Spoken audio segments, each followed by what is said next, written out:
Tassa bhagavato arahato samma sambuddhassa. Namo tassa bhagavato arahato samma sambuddhassa. Namo tassa bhagavato arahato samma sambuddhassa. Buddhang dhammang sanghang namasami.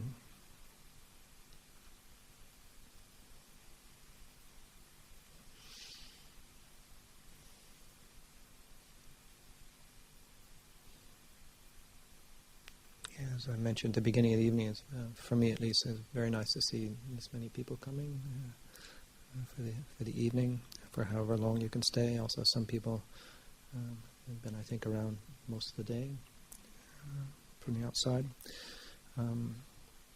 Very nice to see Lumpur Sudhito back from 4 months away, 2 months in Asia, and 2 months in Africa, South Africa.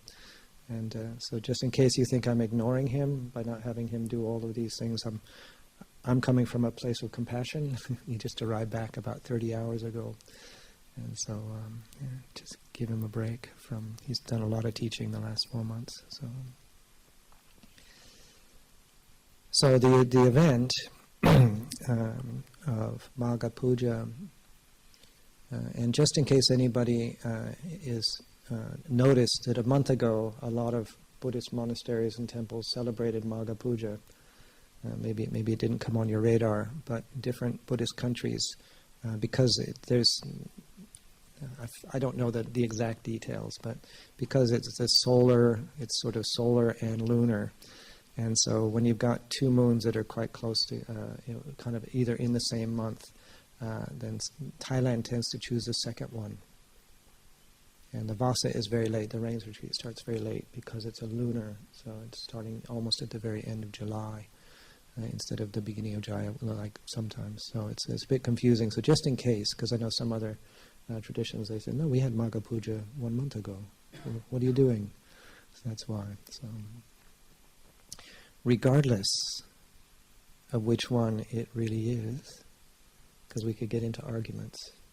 If we're not if we went too far astray, and I've heard people argue over things like this, is it to not miss the point of what the event was doing.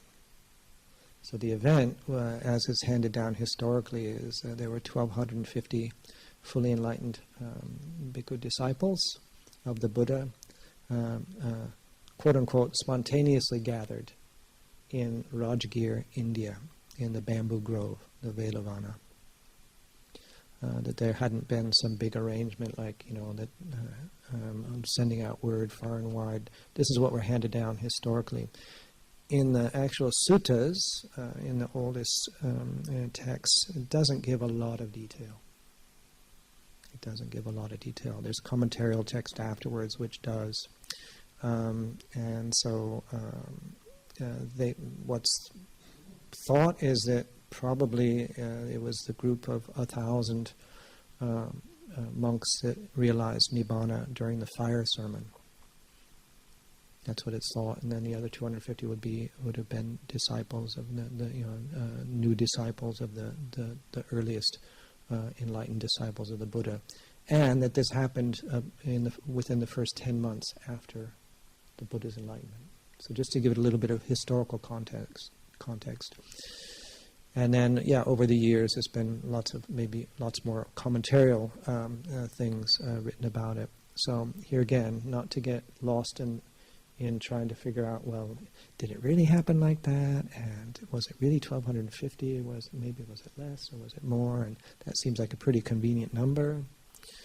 Yeah, I would suggest that that if we tend towards thinking that way, which is understandable, to lay that aside and just consider, oh, right, all of these earliest disciples gathering around their teacher to hear teachings, to pay respects, to gather together, to come together, practicing together, so if you think 1,250 people getting together close enough to hear somebody speak without a microphone, just on a practical level, right?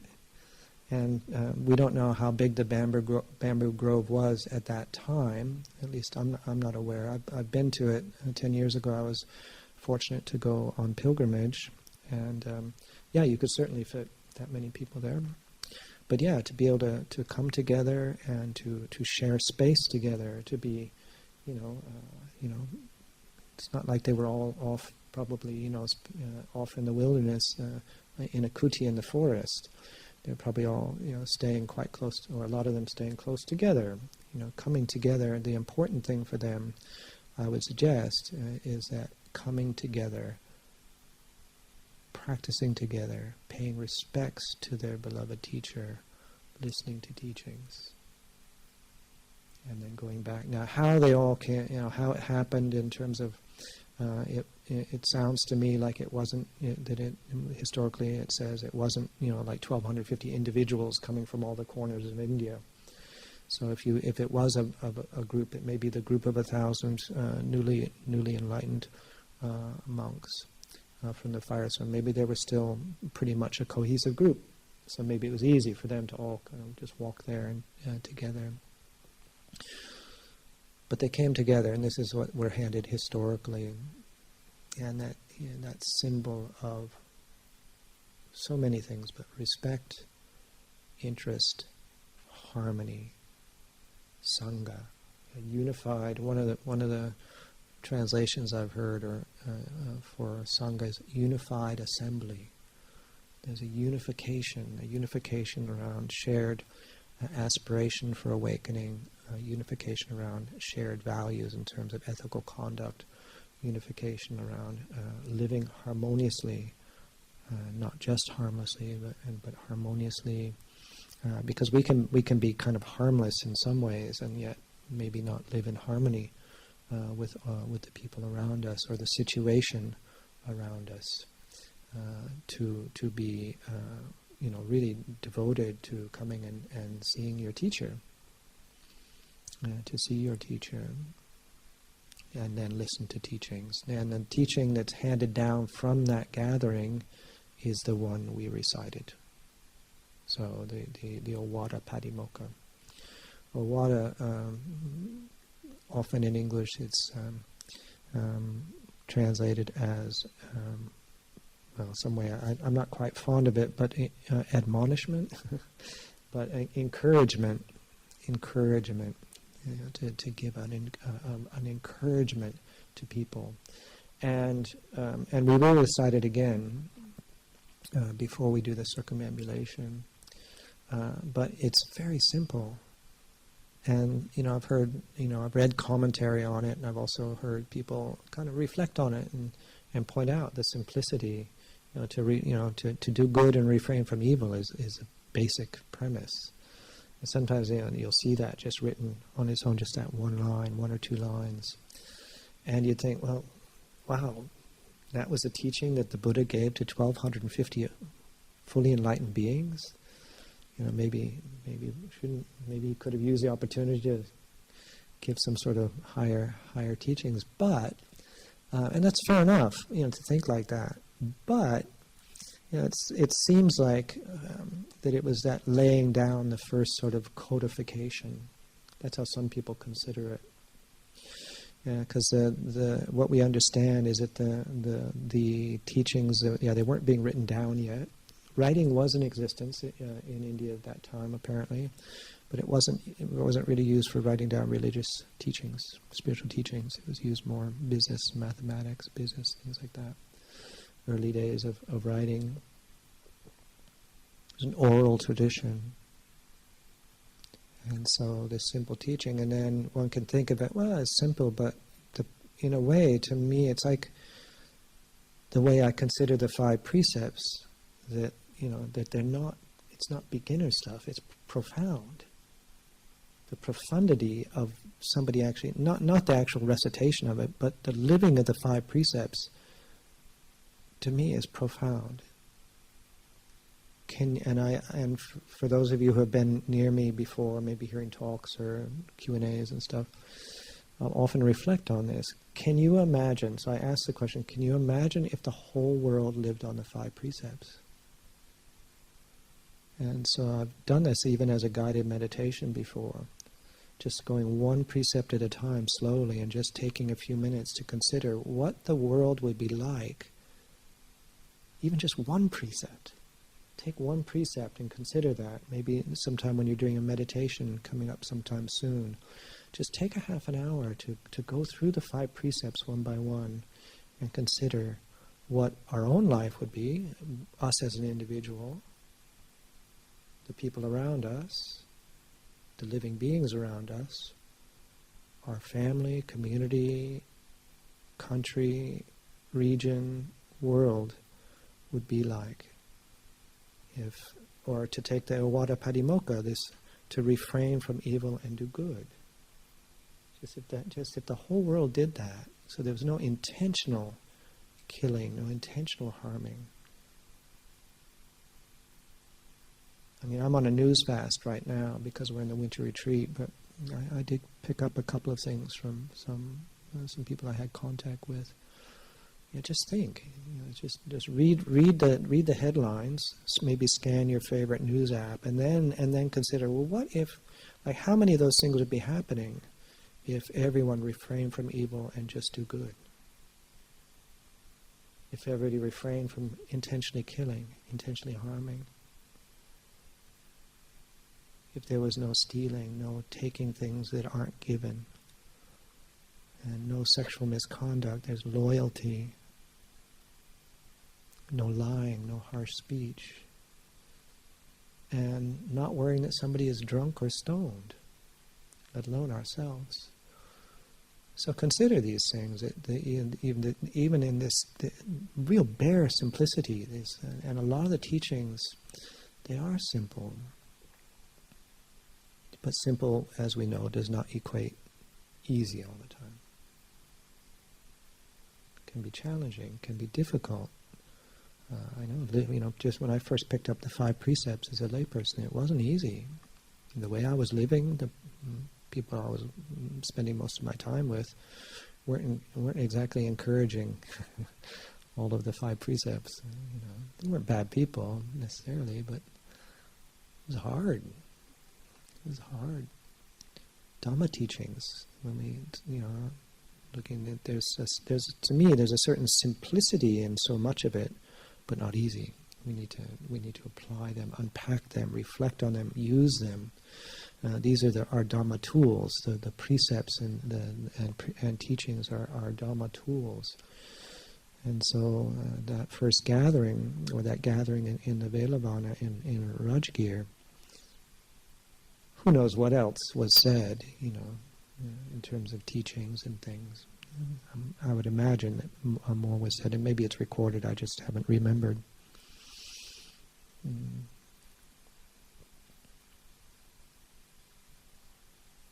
So for us, just coming together anytime, whether it's coming here this evening, or coming for and spending a winter retreat, or coming for a week, or coming whatever,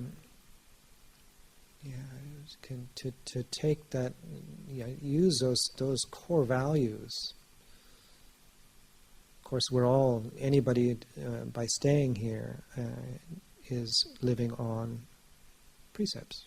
So the minimum is to be here on 8 precepts, to live here, to stay here even overnight as a guest. That's the minimum. And so, but here again, profundity of 5 precepts. The 8 precepts doesn't add any extra ethical conduct, any ethical content. All of the ethics are included in the 5 precepts. And I like to think, and maybe it's debatable, but even the bhikkhu Padimokkha, 227 precepts, the Sila Dhara, 150, I always forget how many, 60. It's an expansion on that. It's not adding. It's all contained within the first 5 in terms of ethical conduct. So when we come together and practice like this, again, whether we're here a long time, short time, medium time, whatever gathering, however we're living, is to use, I like to use these events like the Magha Puja, any of these big events, or big recollections, not events, not the right word, to really, how can we apply that and turn that into fuel to power our own practice, to power our own aspirations towards this, for this unshakable peace, the unshakable liberation that the Buddha was showing us. He laid it out for us. And what he realized, he shared.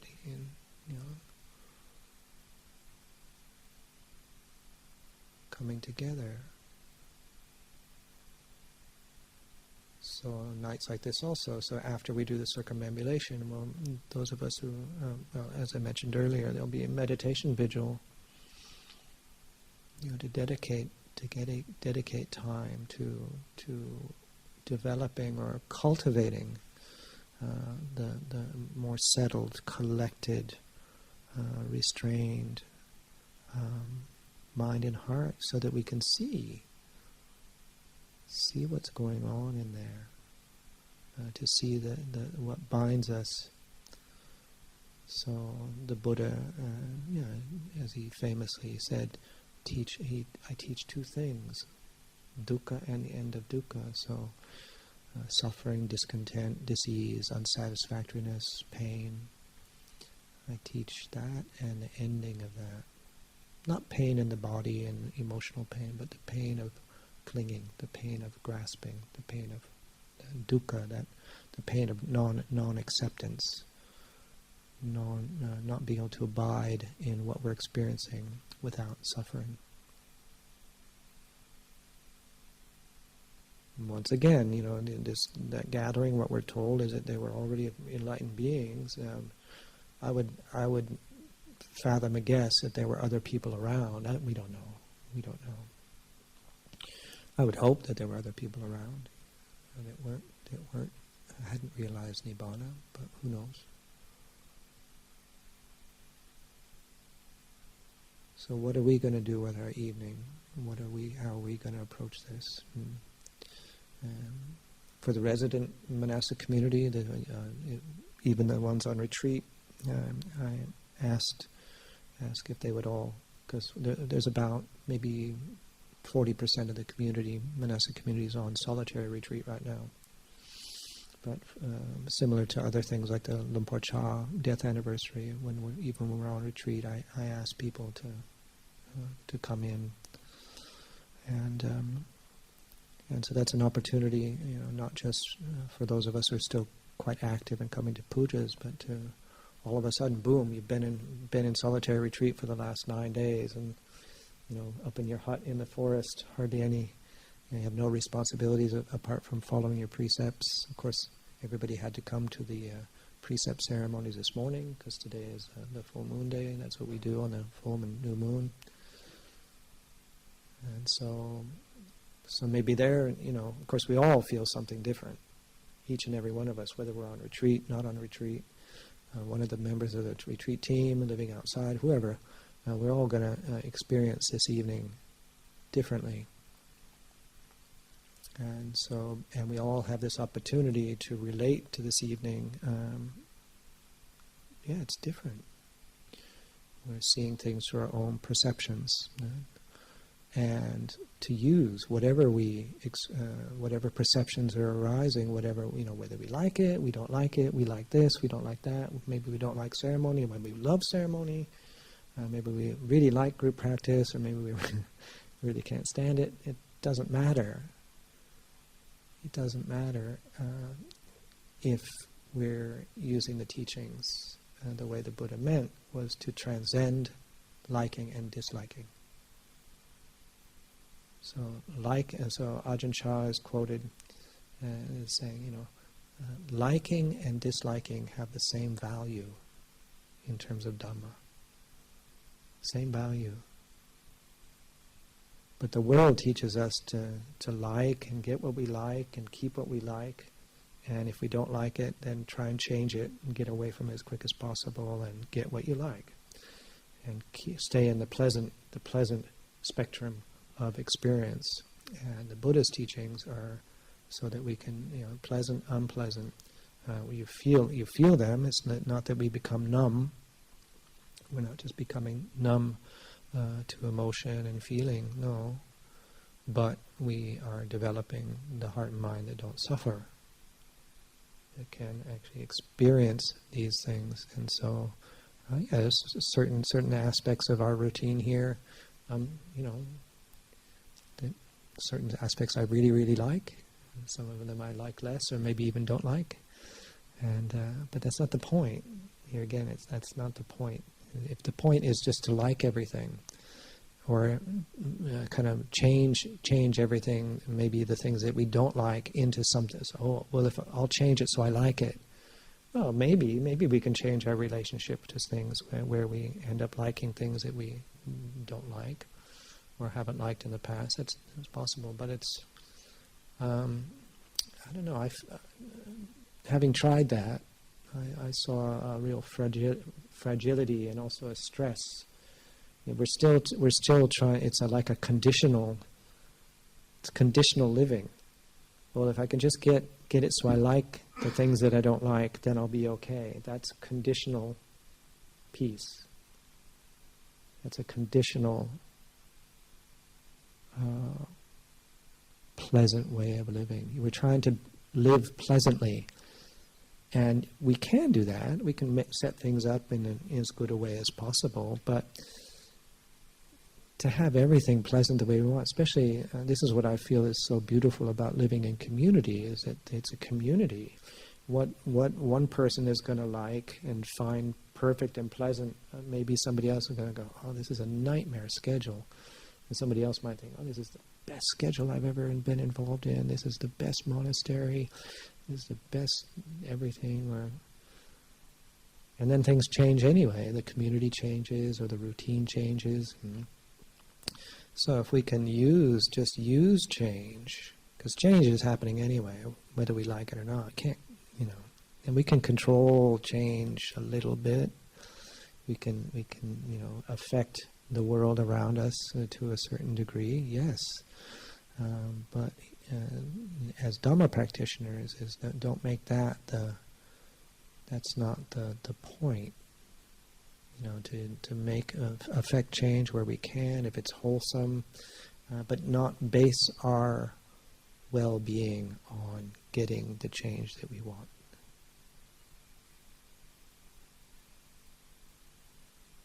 So using those fundamental teachings and what the Buddha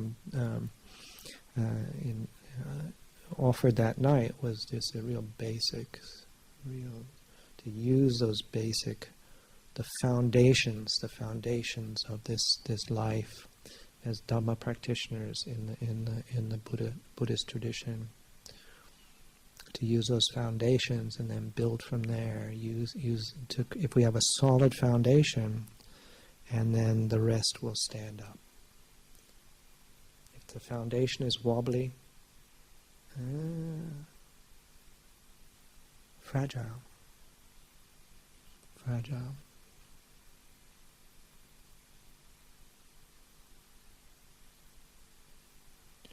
So, as I said at the very beginning of the evening, I wasn't going to offer a long talk. I think that's enough, and we can shift into circumambulation. We'll have a circumambulation. So, I'll close the talk, and then I'll give the instruction on that. So I'll close here. So.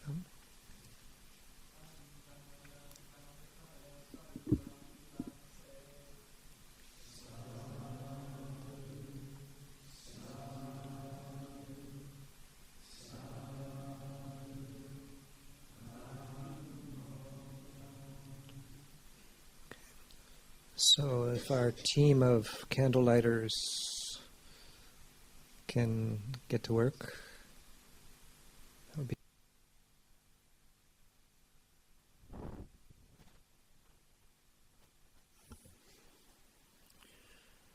So we'll begin by once again reciting the chant that we did earlier this evening, the verses on the training cord, but let's just do in English. So just skip the Pali. We'll just do begin with avoidance of all evil ways, and then go to English, and then there's another. This will recite all together, not call and response. So page 79.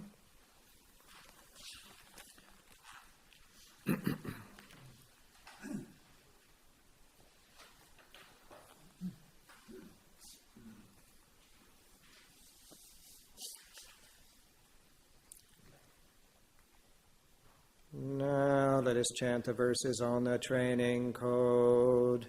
Avoidance of all evil ways, commitment to what's wholly good, purification of one's mind. Just this is what the Buddhas teach. Patience is the cleansing flame. Nibbana supreme, the Buddhas say. Harming others, you're no recluse. A troublemaker's no samana. To neither insult nor cause wounds. To live restraint by training rules. To know what's enough when taking food. To dwell alone in a quiet place. And devotion to the higher mind. Every Buddha teaches this.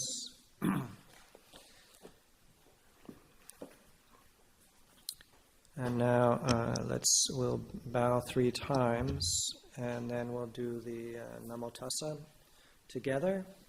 And then I'll do a recitation in English. And I'll do a few words and then recite after me. So,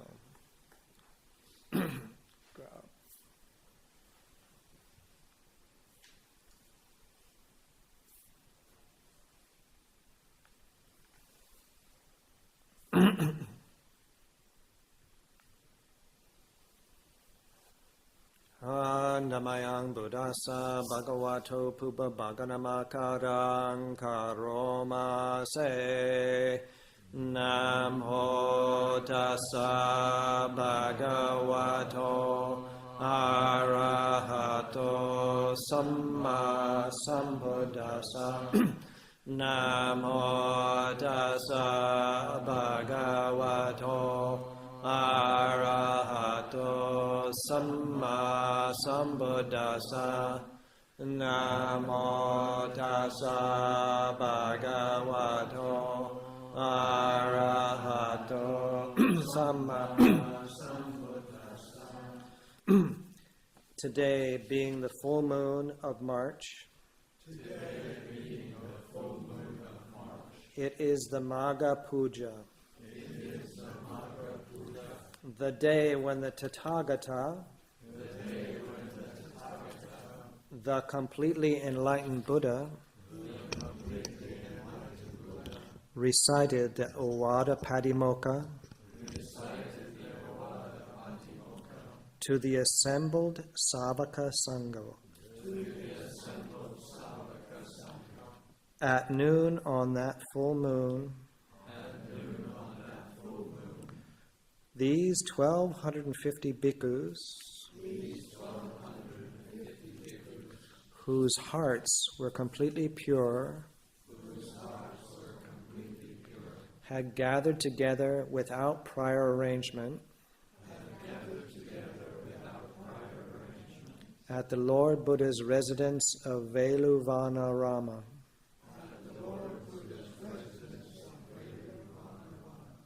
The Lord Buddha made this the occasion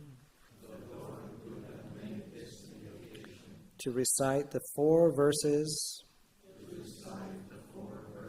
of the Ovada Padimokkha, which establish the practice of purity, to that unique assembly of wise beings. Now we have all come together to recollect and reflect on the occasion of Magha Puja and on our revered teacher, the Buddha, who attained complete liberation long ago. We send forth our respect and gratitude to him, and to those 1,250 arahants, by offering these candles, incense, and flowers to the sacred shrine of the Lord Buddha. Although he passed into Nibbana long ago, the Buddha's guiding influence is still with us today. May our offerings be received and accepted for our long-lasting welfare and for the happiness of all future generations.